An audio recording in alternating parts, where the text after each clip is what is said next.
सारी दुनिया देखने आई, मेरे मन में तू ही बसा। ओ गुरुवर ज्ञान की ज्योति जला, ओ गुरुवर ज्ञान की ज्योति जला। तो को बड़ा सौभाग्य मिला है, पाद प्रक्षालन का अवसर मिला है। भक्तों को बड़ा सौभाग्य मिला है, गुरु माँ का समागम मिला है।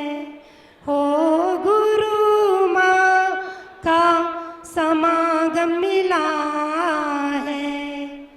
हमको अपना आसरा दे, रसमयी रस ना पिला दे। वाणी माँ जिन वाणी माँ, वाणी माँ जिन वाणी माँ, जिन वाणी जग मैया जन्म दुख मेट दो।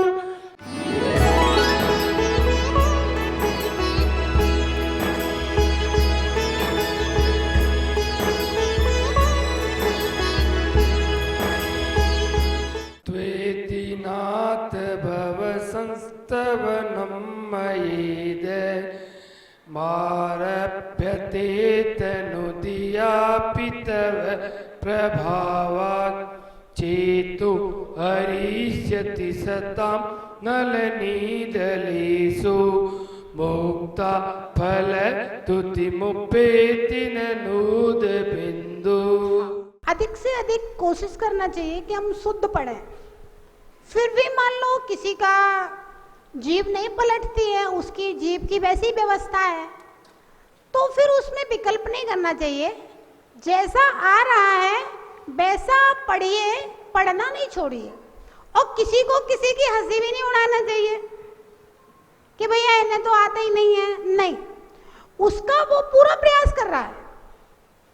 जो आदमी यहाँ पढ़ने आ रहा है 1 घंटा, इसका मतलब उसकी भावनाएं पढ़ने आ रहा है। और नहीं तो 5 किलोमीटर दूर से, 10 किलोमीटर दूर से क्यों आएगा व्यक्ति। तो एक बात हम आपको बताएं, एक अंधा व्यक्ति था सूरदास, रोज भगवान के दर्शन करने जाता था और बिल्कुल अंधा। तो एक सज्जन ने पूछा कि भैया तुम रोज भगवान के दर्शन करने जाते हो और तुम तो अंधे हो, भगवान तुम्हें दिखते नहीं है, तो फिर तुम क्या दर्शन करते हो? क्या तुम्हें दर्शन का पुण्य मिलेगा? बहुत अच्छी बात कही। बोले मैं अंधा हूं, मुझे भगवान नहीं दिखते हैं। भगवान तो अंधे नहीं है, भगवान को तो दिखता है ना कि मैं रोज दर्शन करने आता हूं। अब जब मैं रोज दर्शन करने आऊंगा तो क्या मुझे दर्शन करने का पुण्य नहीं मिलेगा? आप बताओ, अंधे व्यक्ति को दर्शन करने का पुण्य मिलेगा कि नहीं मिलेगा? ऐसे ही जो व्यक्ति पढ़ने आ रहा है, रोज आ रहा है, पूरी भावना लेकर के आ रहा है, अब उसकी जीभ मान लो प्रयास करने पर भी नहीं लौटती है, नहीं लौटती तो नहीं लौटती, वो जैसा पढ़ रहा है वैसे ही अच्छा है। आचार्य महाराज कुमुद चंद्र स्वामी ने कल्याण मंदिर स्तोत्र में एक काव्य लिखा है। उसमें आचार्य महाराज ने लिखा कि हे भगवान, मेरी क्षमता तो नहीं है कि मैं आपकी स्तुति करूं, मैं आपकी पूजा करूं, आपकी सेवा में तो सौधर्मेंद्र तत्पर रहता है ना, और फिर हम तो बहुत छोटे हैं, क्या स्तुति करें। तो आचार्य महाराज ने कहा, जिन पक्षियों को, देखिए किसका उदाहरण दिया, जिन पक्षियों को शुद्ध अक्षर बोलना नहीं आता है, लेकिन फिर भी वे पक्षी आपस में चींची करके बात करते हैं कि नहीं करते? फिर भी वे पक्षी आपस में बात करते हैं, चींची करके बोलते हैं। ऐसे ही हे भगवान, मैं अज्ञानी उन पक्षियों की तरह हूं, मुझे स्तुति तो नहीं आती है, लेकिन फिर भी मैं उन पक्षियों की तरह कुछ न कुछ आपकी स्तुति में, आपकी सेवा में, आपके गुणगान में जरूर बोलूंगा, क्योंकि मेरी भक्ति आपको अंदर आपके गुणगान के लिए प्रेरित कर रही है ना। तो जिसके पास जो है, अब देखो तो सही, जिनके पास अष्ट द्रव्य थे, रत्नों के भंडार थे, ऐसे राजा श्रेणिक हाथी पे चढ़ करके जा रहे थे भगवान महावीर के दर्शन करने। अब बेचारा वो पानी में रहने वाला मेढक कहां से अष्टद्रव्य लाए? एक फूल की पंखुड़ी लेके ही चला है और मर जाता है, तो भगवान की भक्ति के फल को प्राप्त करके देव बन करके समुद्र में पहुंच जाता है। तो भगवान के चरणों में बस आपकी श्रद्धा होना चाहिए, समर्पण होना चाहिए, भावना होना चाहिए, भक्ति होना चाहिए। जिसके पास जो है वही समर्पित कर दो, है ना। भगवान तो तुम्हारे कल्याण के लिए ही हैं, वो अपना कल्याण तो कर चुके, अब भगवान को हमने अपने कल्याण के लिए स्थापित कर लिया है। और जो निश्चल भाव से, सच्चे भाव से भगवान के चरणों में मक्के के दाने चढ़ाने वाले सेठ से ज्यादा कीमती हीरे मोती के रूप में परिवर्तित हो जाएगा। तो यहाँ भावनाओं का फल है। भगवान को हमारे जल चंदन अक्षत नैवेद्य धूप किसी भी चीज की जरूरत तो नहीं है, ना भगवान को आपके धन संपत्ति करोड़ों की तिजोरियों के पैसे की जरूरत है। ये तो थोड़े से भाई मंदिर अंदर बनाने के लिए, पंडाल अंडल बनाने के लिए पैसे चाहिए रहते हैं, है ना। बाकी भगवान को कुछ नहीं चाहिए। एक उदाहरण आता है कि एक सम्राट को किसी ज्योतिषी ने बताया अकाल पड़ने वाला है, अकाल पड़ेगा 12 साल का। सम्राट तो घबरा गया, भाई 12 साल का अकाल हमारे राज्य में पड़ेगा, क्या स्थिति बनेगी और मैं राजा हूं, क्या करूंगा। उसने ज्योतिषी ने कहा इस समस्या को टालने का कोई उपाय है? ज्योतिषी ने कहा हाँ उपाय तो है। बोले क्या उपाय है? तो कल का मुहूर्त अच्छा है, सुबह सुबह तुम रथ के ऊपर सवार होकर के कटोरा लेकर के निकलो भीख मांगने के लिए। जो पहला पात्र मिले वो जो दे दे उसको संभाल करके अपनी तिजोरी में रख देना और रखा रहने देना, निकालना नहीं।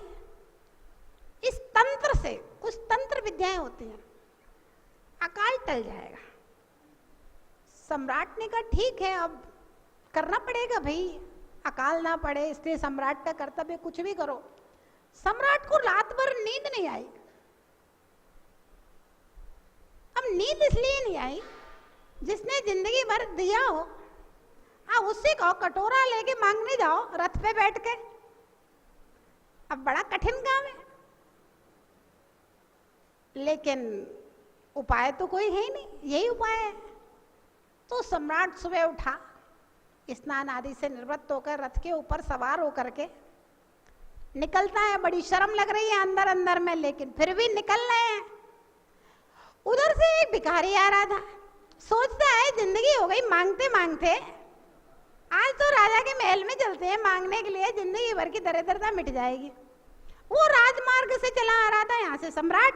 अब भिखारी जब घर से निकलता है तो 2 मुट्ठी कुछ ना कुछ डाल के निकलता है, झोली में अनाज डाल के निकला। अब उधर से भिखारी, इधर से सम्राट।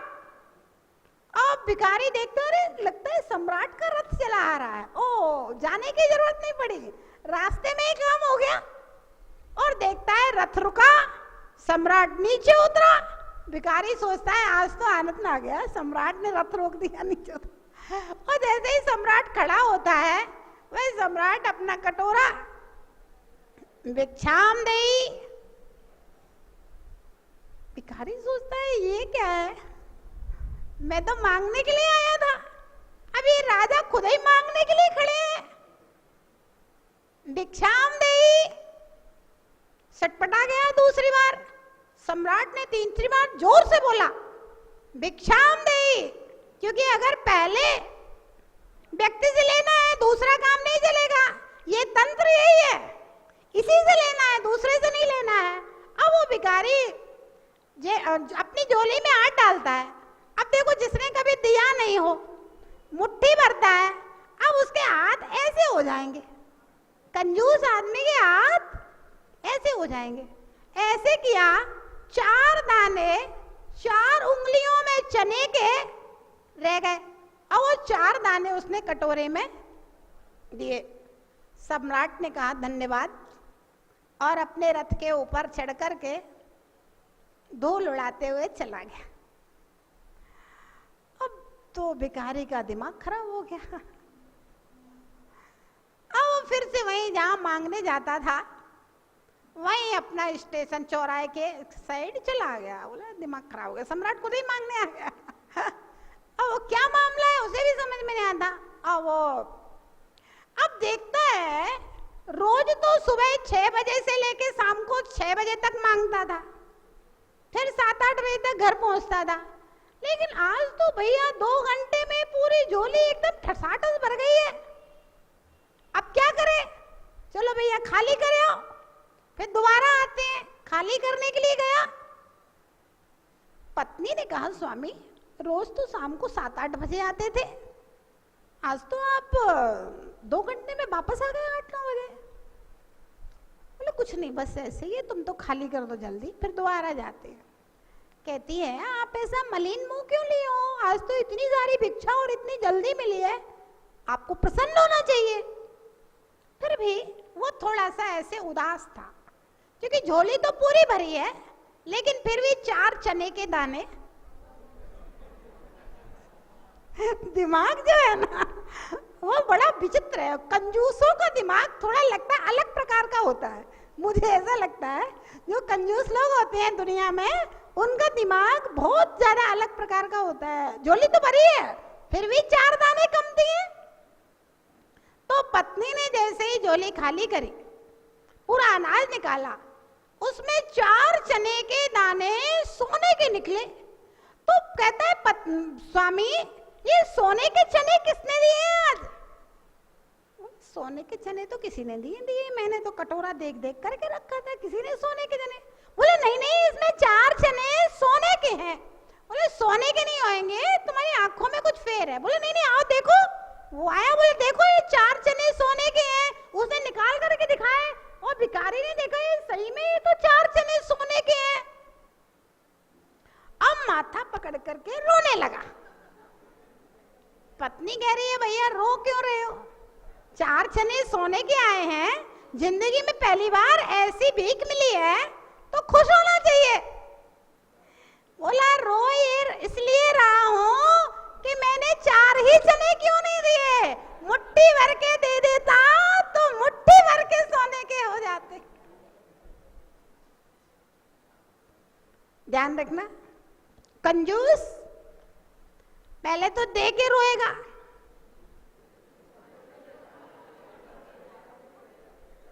पहले दे के रोएगा, इतना कमती हो गया मैंने दे दिया, और बाद में परलोक में जाकर के वहां भी रोएगा। काय के लिए रोएगा विनोद भैया? कम क्यों दिया था? और ज्यादा दे देते तो स्वर्गों में मेरी सीट और ऊंची होती। तो कंजूस यहां भी रोएगा और वहां भी रोएगा, और दातार यहां भी खुशी से देगा और वहां भी ऊंची ऊंची सीटों के ऊपर जाकर के बैठेगा। तो कहने का मतलब यह है, जैसे राजा को अकाल को टालने के लिए भीख मांगना उसकी मजबूरी थी, ऐसे ही धर्म में थोड़ी बहुत ये व्यवस्थाएं है ना, मंदिर की व्यवस्था, पंडाल की व्यवस्था, माइक की व्यवस्था, तुम लोगों के खाने पीने की व्यवस्था, तो इसके लिए मांगना पड़ता है। ये मांगने वाले भिखारी नहीं है, ध्यान रखना। कमेटी के मांगने वाले सब सम्राट आदमी हैं। अपने लिए नहीं मांग रहे हैं। प्रकाश जी किसके लिए मांगते हो? जब मेरा दादावाड़ी में चतुर्मास हुआ तो प्रकाश जी उस समय अध्यक्ष थे, कहते हैं माता जी मेरी आंखों में ऐसा चश्मा लगा है, इस चश्मे में से केवल पुण्यार्जक दिखते हैं और कुछ नहीं दिखता।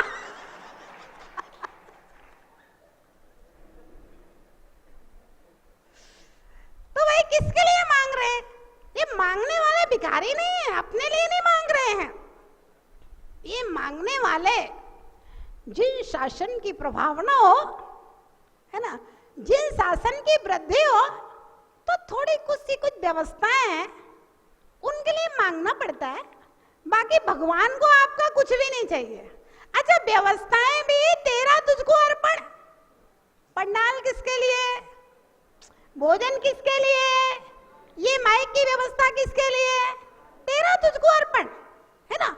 आप सुकून से बैठ सको, आप आनंद के साथ धर्म ध्यान कर सको, इसीलिए तो मंदिर है, इसीलिए भगवान बनाए हैं।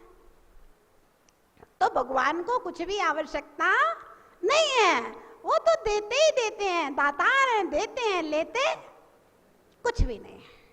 तो अभी हम देख रहे थे 8वां का विकल्प पढ़ लिया था, तब प्रभावात। हे भगवान, आपके प्रभाव से मेरा स्तवन सज्जनों के चित्त को हरण करेगा। बहुत महत्वपूर्ण बात है भैया। इतनी सारी कथाएं हम सुनाते हैं, किसको अच्छी लगती हैं? सज्जनों को। किसको अच्छी लगेंगी? दुर्जन को, सॉरी सज्जन को। दुर्जन होएगा तो उसे तो कुछ भी नहीं सुहाएगा, वो कहे कहाँ यहाँ बिना मतलब के बोर हो रहे हैं, चलो नीचे चलते हैं कुछ खाए पिए।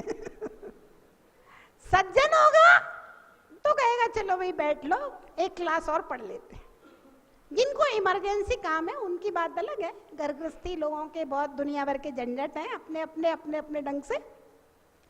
तो सज्जनों के चित्त को हरण करने वाली हे भगवान स्तुति होगी, किसके प्रभाव से? आपके। तो ध्यान रखना, आप अपने जीवन में कोई भी धर्म का काम करो, कोई भी काम करो, तो भगवान से प्रार्थना कर लेना, हे भगवान आपके प्रभाव से, हे भगवान आपके प्रभाव से।